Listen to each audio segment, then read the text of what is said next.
न सतो मा सद्गमय तमसो मा ज्योतिर्गमय मृत्योर्मा अमृतगमय। ओम शांति शांति शांति। O Lord, lead us from unreal to real. Lead us from darkness to light. Lead us from death to immortality. Om, peace, peace, peace. It gives me immense pleasure to be with you all in this evening, in this prestigious center. This center is being taught how to in good health. Dear friends, there are two aspects of general health. One is physical aspect and another is mental aspect. और जो स्वास्थ्य है, स्वास्थ्य का दो पहलू हैं। एक है भौतिक स्वास्थ्य, फिजिकल हेल्थ, और उसके साथ है एक मेंटल हेल्थ। और अगर हम मेंटल हेल्थ को तंदुरुस्त करना चाहते हैं, ठीक करना चाहते हैं, तो हमें आवश्यकता है भौतिक हेल्थ को। It said, it is a proverb is there, perhaps you know, healthy mind resides in a healthy body.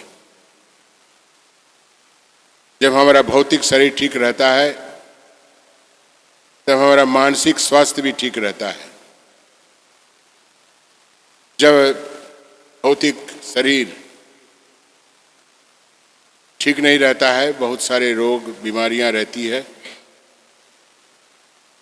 तो फिर मानसिक रूप से भी हम ठीक नहीं रह सकते।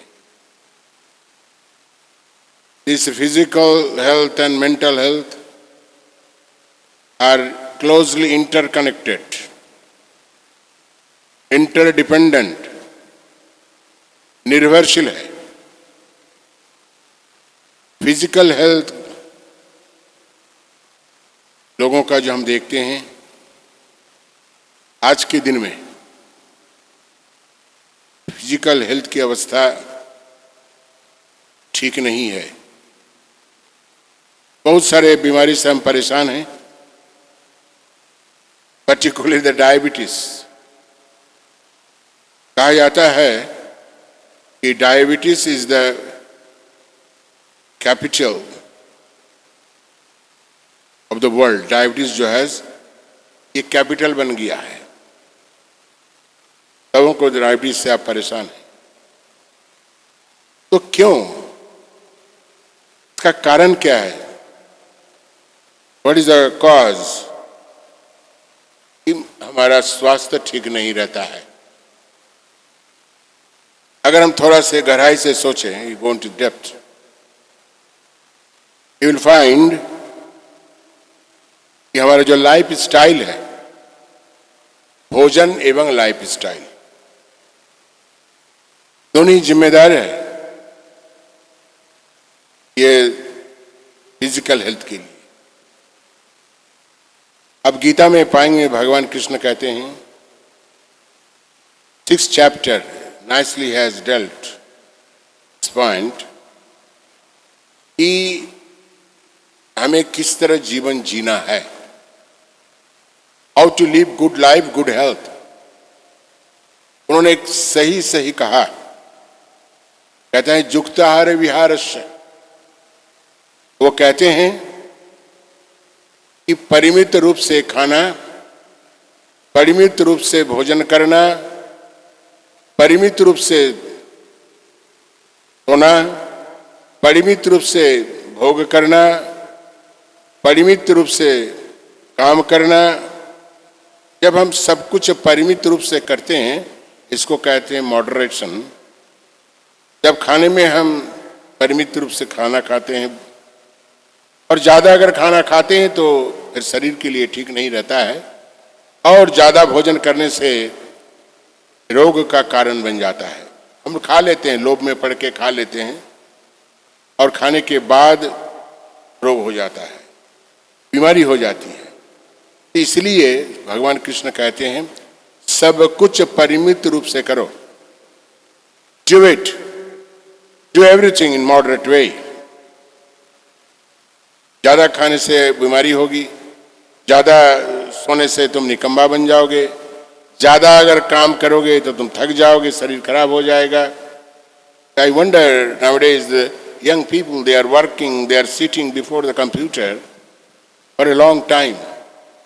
उसका असर पड़ता है, दिमाग में असर पड़ता है, शरीर में असर पड़ता है। Many people they suffer from spondylitis, cervical spondylosis.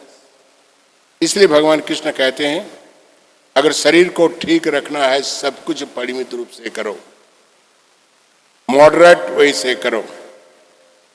किसी चीज का एक्सेस करना कुछ ठीक नहीं। तो ये हमें सोचना है कि हम किस तरह से जीवन जिएंगे, परिमित रूप से जिएंगे। Another word you can say, you must lead a disciplined life. जीवन में अगर अनुशासन नहीं रहा, डिसिप्लिन नहीं रही, तो फिर वो जीवन हम ठीक से जी नहीं पाते। Must have the balanced life. In other words, you must have disciplined life. Disciplined life का अर्थ क्या होता है? ज्यादातर लोग हम डिसिप्लिन लाइफ लीड नहीं करते हैं। कभी हम सुबह 10 बजे उठते हैं, कभी 2 बजे सो जाते हैं, कभी सुबह 6 बजे उठते हैं, रात को 12-1 बजे सोने जाते हैं। कभी ज्यादा खा लिया, कभी कम खा लिया, कभी खाया नहीं, देर से खाया। ये डिसिप्लिन लाइफ का लक्षण नहीं है, it's not sign of discipline life.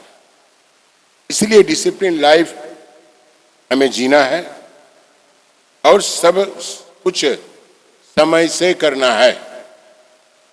समय से हम नहीं करते हैं, समय से भोजन नहीं करते हैं, समय से हम सोने नहीं जाते हैं, समय से हम उठते भी नहीं हैं। ये डिसिप्लिन लाइफ, बैलेंस्ड लाइफ की बहुत ही आवश्यक है। नहीं तो फिर हम अच्छा स्वास्थ्य हमें नहीं मिलेगा। हमारे पूर्वजों को आप देखिए तो कैसे वो स्वास्थ्य बिताते थे, इतना दवाई थोड़े खाते। दवाई वो भी काम करते थे। आप कहेंगे हम वो तो काम नहीं, हम काम करते हैं इसलिए सब गड़बड़ होता है। वो भी बहुत काम करते थे, लीड देयर लाइफ, वो भी काम करते थे, लेकिन वो डिसिप्लिन लाइफ जीते थे। Is to lead discipline life, ये बहुत बड़ी आवश्यकता है। हमारे शास्त्र में कहा गया है शरीर माध्यम खलु धर्म साधनम। What does it mean? इसका अर्थ होता है शरीर से ही हम सब कुछ प्राप्त कर सकते हैं। अर्थात हमारा अगर शरीर ठीक रहा, your health is good and strong, you can achieve anything and everything. अगर शरीर ठीक नहीं रहा तो आप कुछ भी नहीं कर पाएंगे, ना परीक्षा देने पाएंगे ठीक से, ना अच्छा नंबर प्राप्त कर सकेंगे, ना ऑफिसों में काम कर सकते हैं ठीक से। इसका शरीर खराब होता है, चिड़चिड़ा हो जाता है शरीर। इसलिए शरीर को हमें देखना है। That is why it is said the health is wealth. इसलिए कहा गया है हेल्थ इज वेल्थ। अगर शरीर ठीक नहीं रहा कुछ भी नहीं है। बहुत लोगों के पास वेल्थ बहुत कुछ है, बहुत पैसा है, ये है वो है, धन है, संपत्ति है, प्रतिष्ठा है, मान है, इज्जत है, लेकिन अगर शरीर ठीक नहीं रहा तो वो सब कुछ बेकार है, कुछ भी नहीं कर सकते। Neither you can enjoy, neither you can lead good life, strong life, meaningful life. तो बात ऐसी है कि हमें संतुलित जीवन जीना है। समय पे उठिए, समय पे खाइए, समय पे सब कुछ कीजिए, तब आपकी मानसिक जो मेंटल वेलनेस जिसको हम कहते हैं, मानसिक जो वेलनेस तभी संभव है। मैंने कहा कि मन अगर स्वास्थ्य ठीक नहीं रहा, फिजिकल हेल्थ ठीक नहीं रहा, आपका मन भी ठीक नहीं होगा। Mentally you will not feel happy. इसलिए पहले हमको जो फिजिकल हेल्थ है वो फिजिकल हेल्थ को ठीक करना पड़ेगा। अगर फिजिकल हेल्थ ठीक रहा तो मानसिक स्वास्थ्य है वो मानसिक स्वास्थ्य भी ठीक रहेगा। क्यों मानसिक स्वास्थ्य क्यों बिगड़ता है? और बहुत सुंदर ढंग से भगवान कृष्ण ने गीता में बताया। गीता पढ़िए, you will get very good and strong life. भगवान कहते हैं अर्जुन को कि देखो, हम फ्रस्ट्रेशन, निराश और हताश क्यों हो जाते हैं, which leads to many mental disease.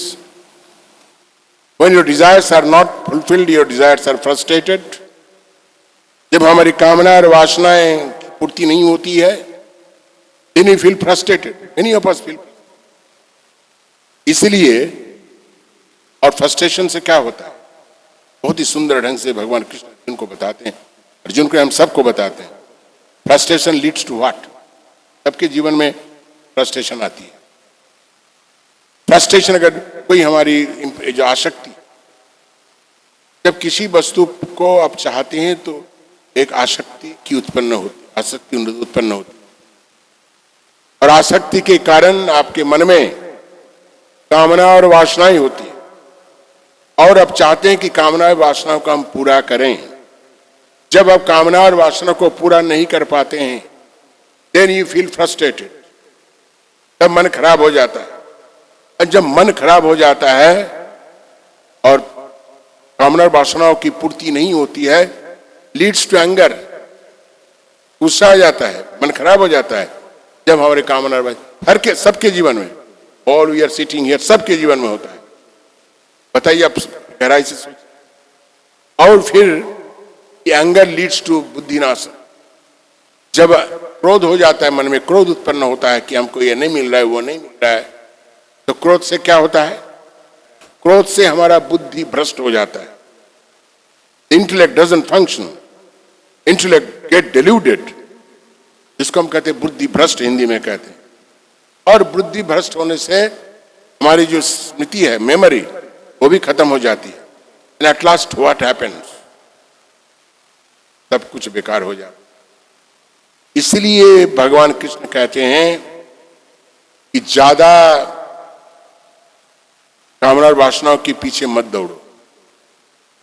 ज्यादा कामना और वासनाओं के पीछे दौड़ोगे तो तुम्हारी मानसिक अवस्था खराब हो जाए। और मानसिक अवस्था अगर खराब हो गया, अब देख रहे हैं अर्जुन की क्या हाल, क्या अवस्था हो गई, क्योंकि अर्जुन को एक तरह से दुर्बलता आ गई थी।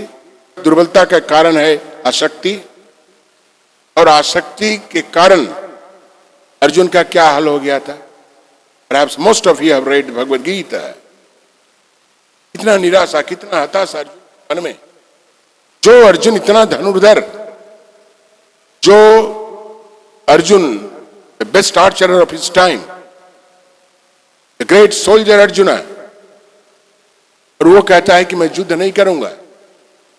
उसके हाथ से गांडीव धनु फिसल जाता है और कहता है मैं युद्ध नहीं जाऊंगा। He wanted to run away from the battlefield of Kurukshetra. Can you imagine? Arjun जैसा सुरवीर योद्धा, उनकी फ्रस्ट्रेशन, जो निराशा और हताशा, अर्जुन को बिल्कुल mentally and physically Arjun was totally broken. अब पढ़िए विषाद योग, क्या थी उसकी मानसिक। इसका कारण यही है कि हमें जो मिलता है वो हम ग्रहण करें। Whatever we get, whatever God has given to us, उस पे आप संतुष्ट रहिए, तभी आपको संतुष्टि मिलेगी। Dear friends, I like to tell you one thing. You perhaps experienced it. All our senior citizen here sitting here experienced it. आपने एक्सपीरियंस किया होगा। एक्सपीरियंस यही आप क्या होगा कि शांति बाहरी चीजों से नहीं। Peace, everybody wants to have peace, और बाहरी चीजों से आपको कभी भी शांति नहीं मिल सकती। You have lot of things. You of are well-to-do person present here. आपके पास सब कुछ है, all amenities of life, everything you have. In spite of having all these amenities of life, you are not happy.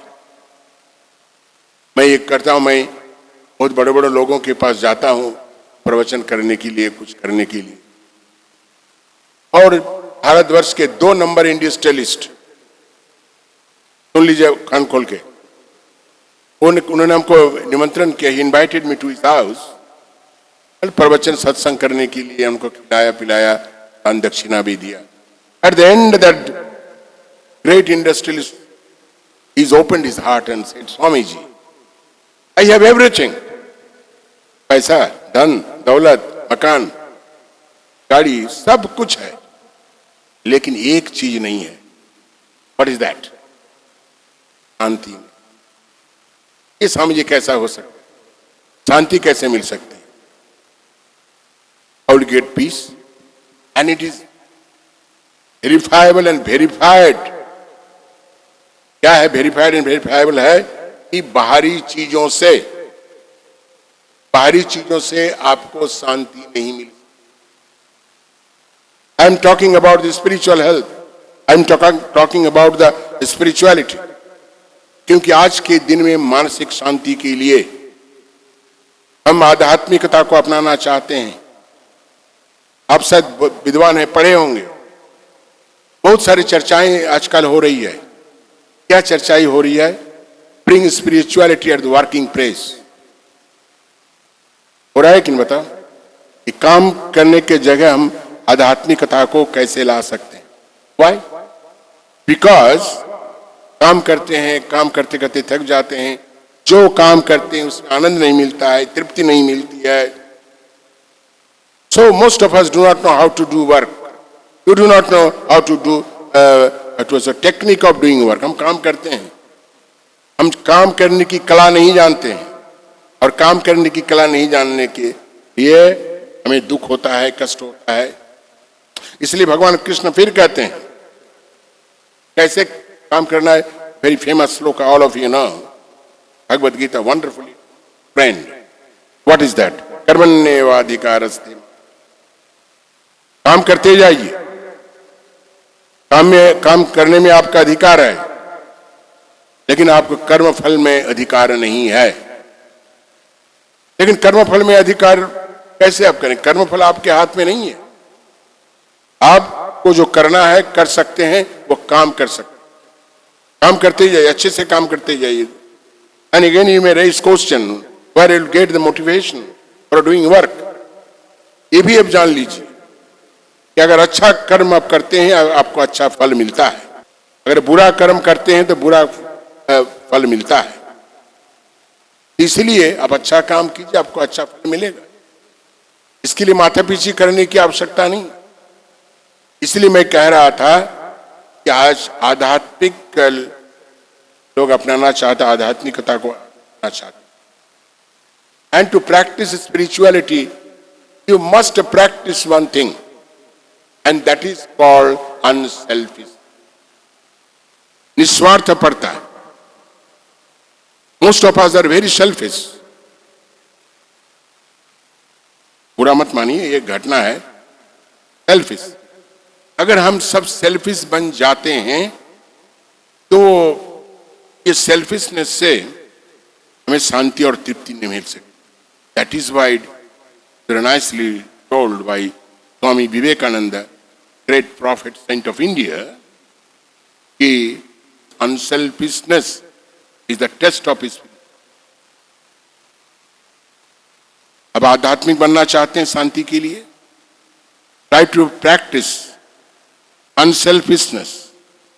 Swami ji कहते हैं कि निस्वार्थ पड़ता ही आध्यात्मिकता की कसौटी. That you have to understand. तो मेरे कहने का मतलब यह है कि स्वास्थ्य को हमें ठीक रखना है, और स्वास्थ्य को ठीक करने के लिए आप बहुत सारे लोग यहाँ आए हैं. पहले तो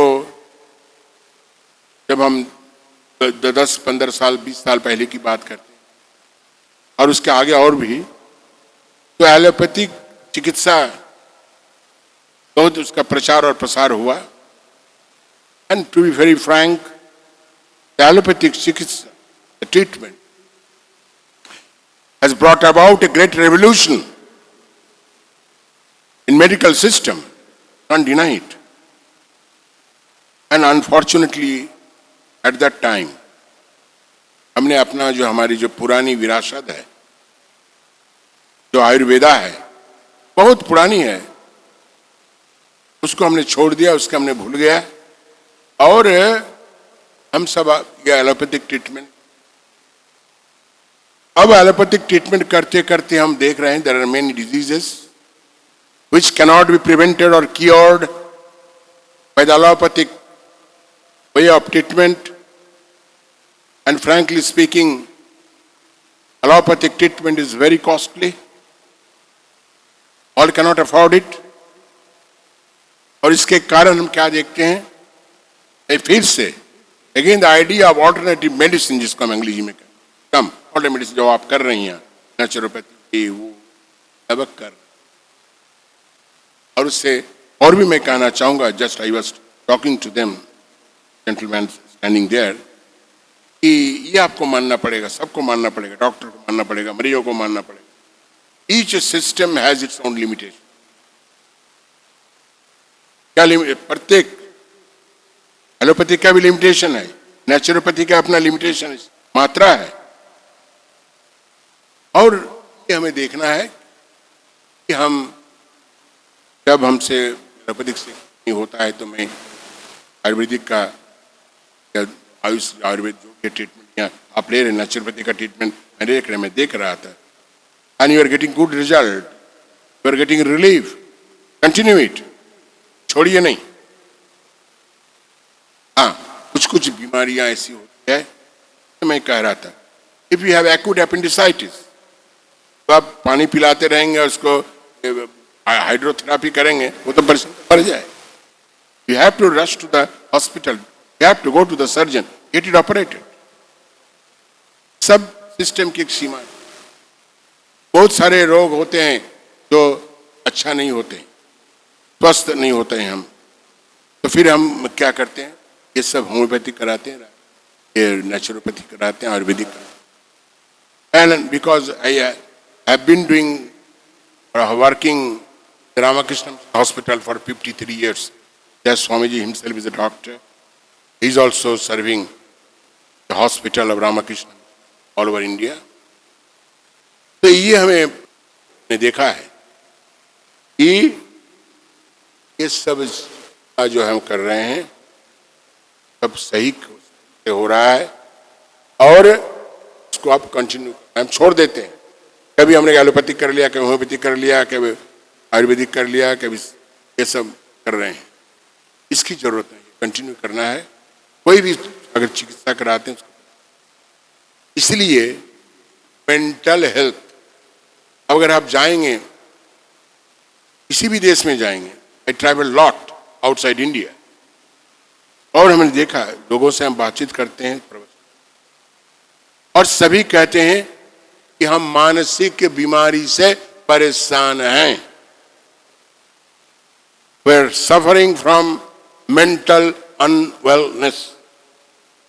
कुछ दिन पहले ऑस्ट्रेलिया गया,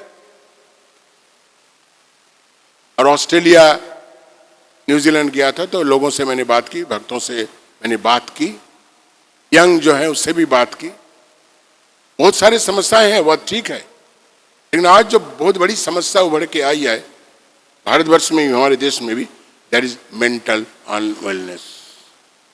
कितने सुंदर सुंदर लड़के बच्चे कैसे उसका मानसिक रोग हो जाता, मानसिक संतुलन खो बैठता, और इतना ही खो बैठता है जिसको हम कहते to go to that great extent, और खुदकुशी करना, which is very very unfortunate, very very unfortunate।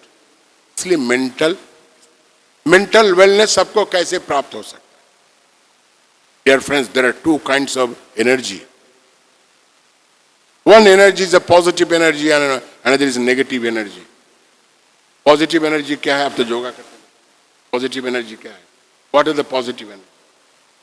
सब में काम करते हैं। What is positive energy or positive emotion? बताइए। हाँ जी, हाँ, पॉजिटिव एनर्जी यही है, प्यार, प्रेम, सहिष्णुता, मानवीयता, ये सब पॉजिटिव एनर्जी है। नेगेटिव एनर्जी क्या है?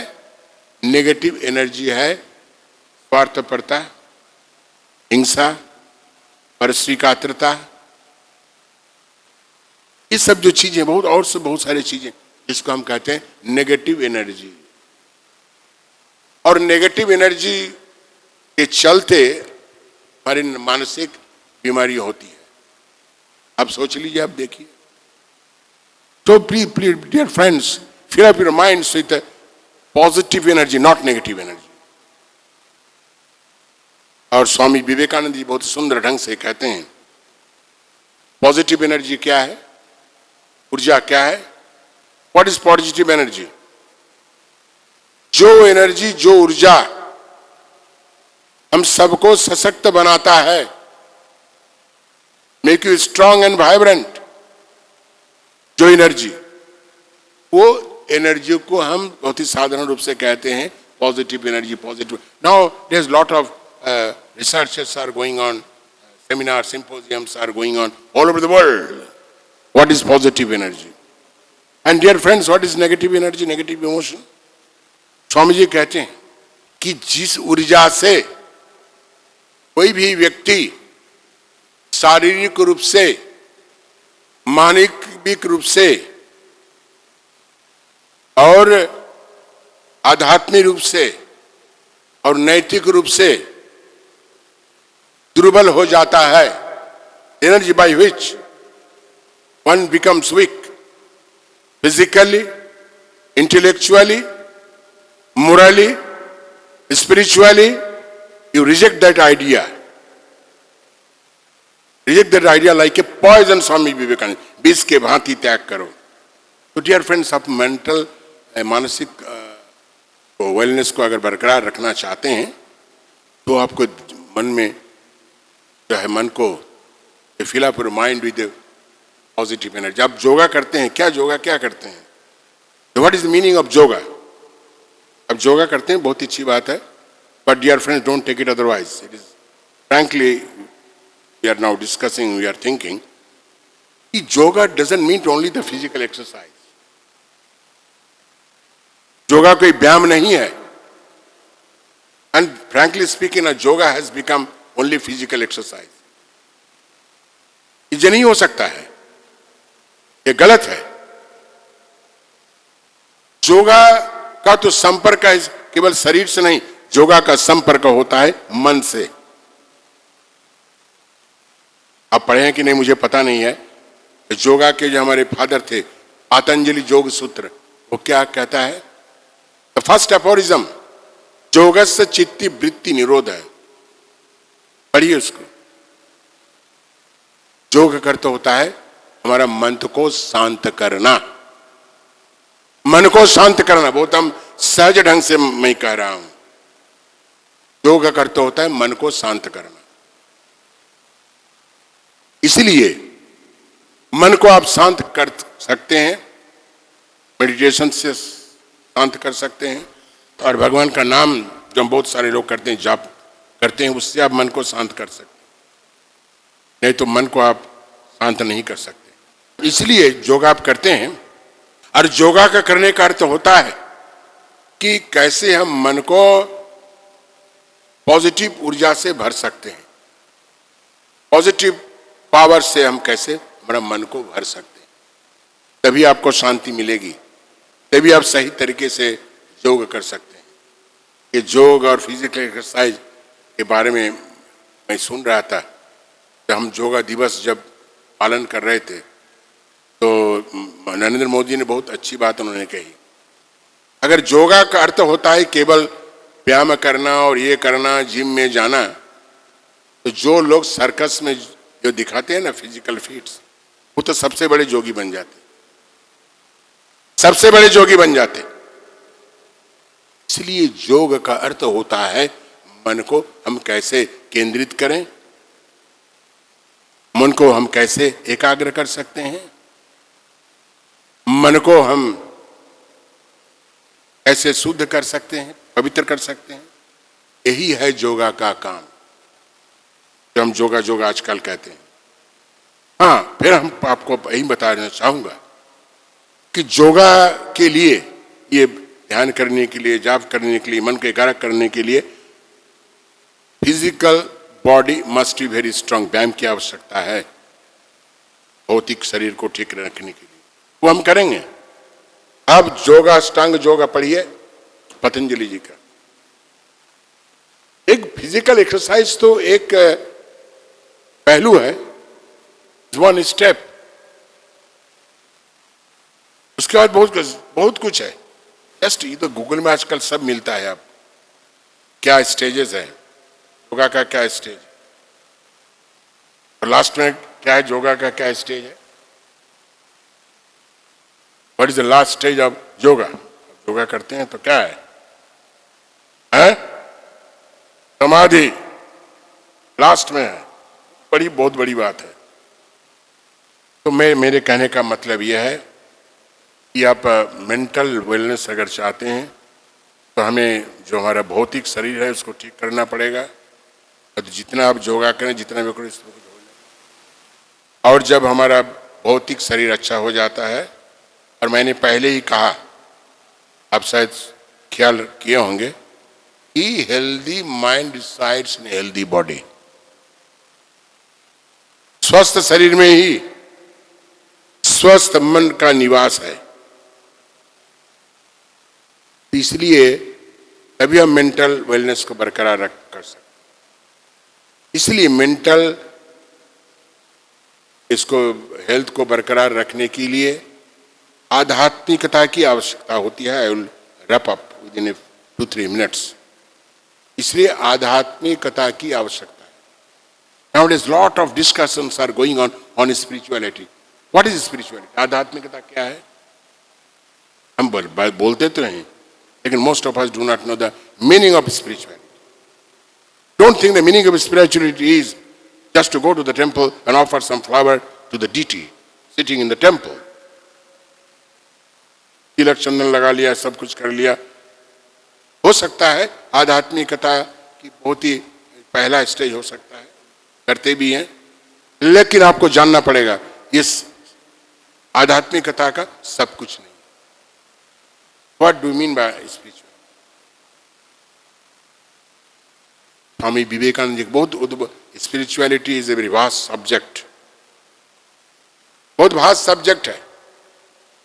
परिभाषा अगर हम चाहते हैं, डेफिनेशंस, बहुत सारे परिभाषाएं हैं, संग्रह हैं, डेफिनेशंस हैं, लेकिन Swami Vivekananda, the great saint of 19th century, you perhaps heard the name of Swami Vivekananda, वो क्या कहते हैं, बहुत ही सुंदर ढंग से कहते हैं, वेरी प्रिसाइजली। वो कहते हैं कि स्पिरिचुअलिटी का अर्थ होता है, आध्यात्मिकता का अर्थ होता है to be good and to do good. What is that? To be good and to do good. अच्छा इंसान बनिए, अच्छा मनुष्य बनिए, और टू डू गुड, समाज के लिए, देश के लिए अच्छा काम करें, करिए। और तभी आप कर सकते हैं, जैसे मैंने बताया, जब आप निस्वार्थपरता, अनसेल्फिशनेस की भाव जब आपके अंदर जगेगा, तभी हम to be good and to do good कर सकते हैं। अगर आप स्वार्थी हैं तो कभी भी आप नहीं कर सकते हैं, देश की सेवा जैसे का काम नहीं कर सकते हैं। इसलिए I will wrap up with a beautiful letter written to Maharaja of Mysore by Swami Vivekananda. Try to understand these words. Swami Vivekananda ji एक पत्र लिखते हैं महाराजा ऑफ मैसूर को, उस जमाने में लिखते हैं, dear prince, life is short, all vanities of life are transitory, they alone live who live for others, rest are more dead than alive. What does it mean? Hindi में इसका अर्थ क्या होता है? हिंदी में इसका अर्थ होता है, स्वामी जी लिखते हैं, हे प्रिय महाराज, ये जीवन, ये जिंदगी 2 दिन के लिए है, आज है कल नहीं भी हो सकता है, हम सभी जानते हैं। और जीवन के जितने भी अहंकार हैं, धन दौलत प्रतिष्ठा इज्जत, वो भी 2 दिन के लिए है, आज है कल भी नहीं भी हो सकता है। अगर ऐसा ही है तो दूसरे के लिए जीना ही यथार्थ जीना है। और जो लोग होते हैं केवल केवल केवल अपने लिए सोचते हैं, दूसरे के लिए नहीं सोचते हैं, स्वामी विवेकानंद जी कहते हैं कि वो लोग जीते हुए भी मुर्दे का समान है, जीते हुए भी मुर्दे का समान है। तो ये जो हम बात कहा अब को जो स्वामी जी लिखते हैं, ये करिए, यही आध्यात्मिकता। और आपको मैं ये जानना बोलना चाहूंगा कि मेंटल वेलनेस के लिए कोई जादू टोना जंतर मंतर ताबीज कुछ नहीं है, कोई सब डेफिनेट दवाई भी नहीं है। वो देते हैं एंटी डिप्रेसिव ड्रग देते हैं, हम सब जानते हैं, तो अस्पताल में महाराज भी जानते हैं। मेंटल वेलनेस के लिए मैंने जो कहा कि आप अपने मन को पॉजिटिव एनर्जी से भरिए, ताकि आपको मन की शांतता रहेगी, मन एकाग्र होगा। मन हमारा कब चंचल होता है? जब हम ईर्षान्वित हो जाते हैं। कैसे ईर्षान्वित हो जाते हैं? बगल वाले देखते हैं इतना पैसा कमाया, इतना बड़ा महल किया, ये किया वो किया, मैंने तो कुछ भी नहीं कर, और उसको ठोकते हैं पीछे से कौन? महिला आप ठोकती है, अरे तुमने कुछ नहीं कर पाया, वो तो देखो इतना सब कुछ बना लिया। A kind of jealousy, hatred, घृणा करते हैं हम सब, हम बहुतों। This hatred and jealousy, anger, जैसे हमारे शास्त्र में कहा गया है। क्या कहा गया है? सड़रिपु के बारे में कहा। सड़रिपु का अर्थ क्या होता है? कोई बताइए जरा। हमारे शत्रु है ना, हम समझते हैं ये हमारे शत्रु है, वो हमारे शत्रु है। What are they? ये सब पढ़िए, तब आपको मजा आएगा। हाँ बोलिए, क्या बताइए, उठिए बोलिए। काम क्रोध लोभ मोह मद मात्सर्य, these are the 6 enemies sitting within us. वही हमको ट्रबल देता, वही हम मेरा मेंटल वेलनेस को बिगाड़ता है। 6 सिस्टम, 6 काइंड ऑफ एनिमीज, जिसको हम कहते हैं रिपु। रिपु का अर्थ होता है ये। आप सब में है, आप भी बेटे, हम हमारे में भी, आप में भी है, मत सोचिए आप में नहीं, आप में भी है, सब में है। और वही हमको परेशान करता है। कभी लोभ क्रोध काम, ये सब हमको परेशान करता है। तो मेरे कहने का मतलब यह है कि ये जो काम क्रोध लोभ मोह मद मात्सर्य, इसको हम धीरे धीरे कैसे भगा सकते हैं? और भगा उसी इस प्रकार से भगा सकते हैं, आध्यात्मिकता से ही वो हम शत्रुओं को दमन कर सकते हैं, भगा सकते हैं। तो आज यही तक बहुत ही प्रसन्नता हो रही है आप सबसे मिलके, और आप यहाँ स्वस्थ होने के लिए आए हैं। मैं प्रभु से प्रार्थना करूँगा कि आप जल्दी से जल्द स्वस्थ हो जाइए। स्वस्थ होकर घर चले जाते हैं, फिर हम लाइफ स्टाइल और जो खाना भोजन सब गड़बड़ कर देते हैं। यहाँ तो रूटीन में है, ये डांटेंगे वो डांटेंगे, लेकिन क्या क्या होता है जाके आप फॉलो अप, जिसको हम कहते हैं, don't do it, mostly don't do it. अरे चलो थोड़ा खा लें, चलो थोड़ा घूम लें, चलो थोड़ा ये कर लें, ऐसे करने से नहीं होगा, फिर गड़बड़ हो जाएगा। तो try to follow whatever you have been taught here, जो आपको मिला है, जो आपको निर्देश मिला है, एडवाइस, उसको आप जाके फॉलो कीजिए। तो I will wrap up with this famous Vedic prayer, सर्वे भवन्तु सुखिनः, सर्वे सन्तु निरामया, let all be healthy, let all be happy. सर्वे भवन्तु सुखिनः, let all be happy, let all be healthy. नमस्कार, धन्यवाद। बड़े ही उत्तम विचार थे। और आपको पता है कि आध्यात्म वो पहला सोपान है कि जब स्वस्थ शरीर की कामना की जाती है तो मन को पहले स्वस्थ करना होता है, और जिसने मन को स्वस्थ नहीं किया वो अपने तन को स्वस्थ करने में पीछे रह जाता है, क्योंकि मन का शासन है तन पे। इसलिए मन को बांधना, कॉन्शियसनेस को अपनी तरफ लेके आना, मन को साधना, मन की तपस्या, मन से त्याग करना और मन से ही ऐसी कामना करना जो हमारे पुरुषार्थ को चरितार्थ कर सके। इसीलिए ये जो आध्यात्म का सेशन था ये आपकी आत्म उन्नति के लिए था, क्योंकि आपकी आत्म उन्नति ही आपके स्वास्थ्य के चरित्र को अति उत्तम करके प्रकाशमान करेगा इस धरा पर, जहां पर ये पृथ्वी योद्धाओं की रही है, तपस्वियों की रही है, त्यागियों की रही है, और सबसे उत्तम है कि यही पृथ्वी उन लोगों की रही है जिन्होंने इस संसार में भारत को जगत गुरु बताया है। तो मैं पुनः धन्यवाद करूंगा अब आज के अतिथि जी का, और मैं ज्ञान जी से प्रार्थना करूंगा कि पुष्पों के साथ में इनका स्वागत करें, और सुंदरपाल जी से भी करूंगा कि पुष्पों के साथ इनका स्वागत करें।